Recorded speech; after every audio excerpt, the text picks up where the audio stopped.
छगन भुजबळ म्हणाले की त्या दिवसावर त्यांनी आक्षेप नोंदवला आहे आणि उद्या तज्ज्ञांची बैठक बोलवली की ओबीसी आरक्षणामध्ये आपण मराठ्यांना कसं काय घेऊ, कुणबी नोंदी कसं घेऊ, त्यासाठी उद्या तज्ज्ञांची बैठक बोलवली।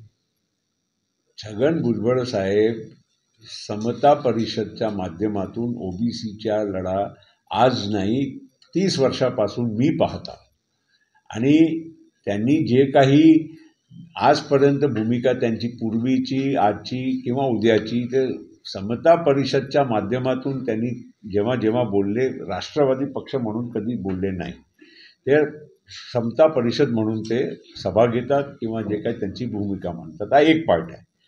पण माझ्या त्यांच्या जेव्हा जेव्हा बोलणं झालं त्यांनी स्पष्ट सांगितलं की कुणबीचे दाखले जर कोणाचे असेल तर मी विरोध करण्याचं कारण काय आहे। शेवटी जे कुणबी तर आज पण आहे ना, कुणबी तर आज ओबीसीच्या श्रेणीमध्ये आहेतच। आणि जर आता कुठला कुणबी समाज नाही, कुठलाही समाज जे ओबीसीमध्ये आहे आणि त्यांच्या कुठल्याही एक व्यक्तीला दाखला मिळाला नसेल आणि आज ते मिळत असेल काही कास्ट व्हेरिफिकेशन म्हणा किंवा बाकीच्या जे काही रेकॉर्ड्सच्या आधारावर, ते काय द्यायला काही कोणाचा विरोध असणं योग्य नाही।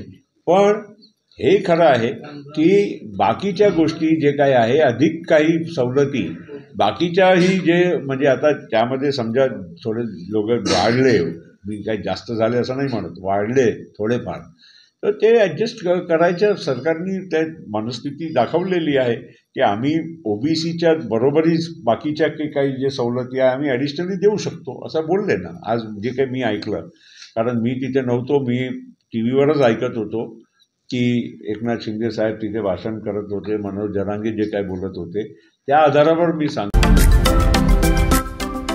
महाराष्ट्रातील महत्त्वाच्या व ताज्या घडामोडी जाणून घेण्यासाठी आजच आमच्या सूर्या मराठी न्यूज चॅनलला सबस्क्राईब करा आणि बेल आयकॉन प्रेस करा।